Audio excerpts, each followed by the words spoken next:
Welcome back to Procurement Stories. I'm Kate, and in today's episode, I will explain you the difference between RFQ, RFP, and RFI. By the end of this episode, you will understand what each one is, when to use them, and why knowing the difference is so crucial for your procurement process.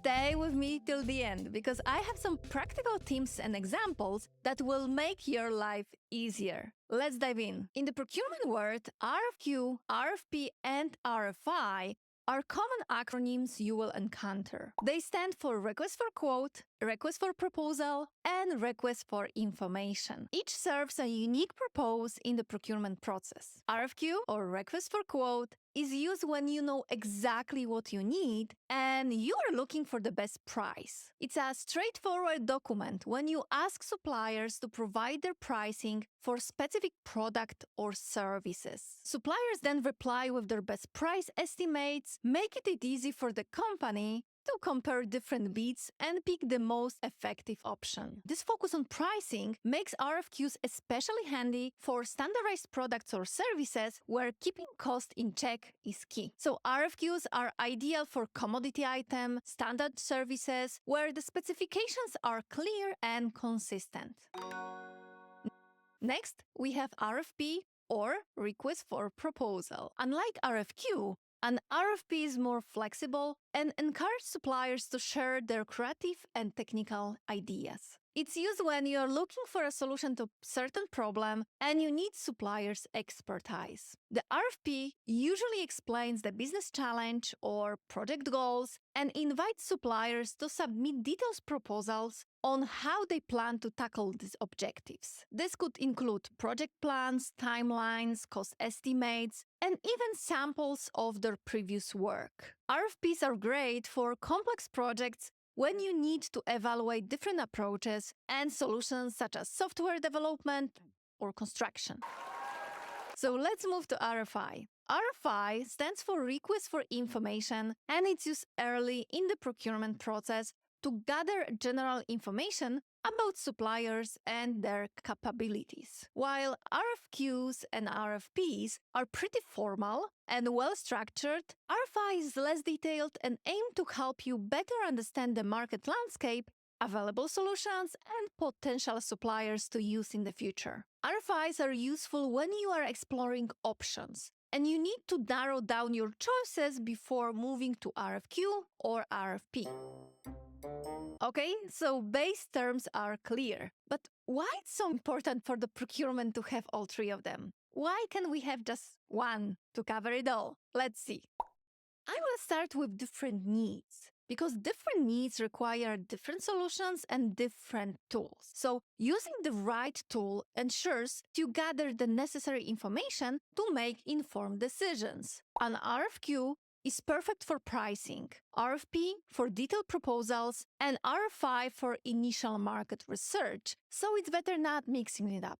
Efficiency is another key reason. In fact, knowing which tool to use streamlines your procurement process. It prevents you from asking for too much or too little, and helps supplier to understand exactly what you need. So you don't waste your time by going to and forth asking additional questions. Improve supplier responses. That might surprise you, but using the correct tool might improve supplier responses. Suppliers appreciate clarity and will provide better information when they know exactly what is expected.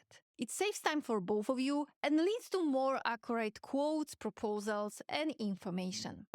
Effective risk management is also a factor. Why? Because each tool helps identify and mitigate different types of risk. For example, RFQs help control cost, RFPs ensure we have a comprehensive solution, and RFIs reduce the risk of missing out new and innovative options on the market. Cost considerations vary with each tool. When RFQs focus on pricing, and RFPs consider the total cost of ownership, RFIs helps you to understand potential cost drivers. So using the right tool helps you to manage your budget effectively. And finally, supplier relationship management will benefit from using the right tool. Clear communication helps to build trust and pushes for better long-term relationships with the supplier. I always say that being clear with the supplier and respecting their time that they have to spend to respond to us is the best way to build that trust and build strong relationships. Okay, so let's talk about examples. Let's say your company needs a new sales software.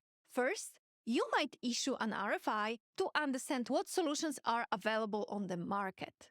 You simply want to know what options you have before diving into details. Next, you would use an RFP to get detailed proposals from selected suppliers. Remember, each one will propose a slightly different tool functionality, so RFP will help you to understand what solution might work the best for your organization.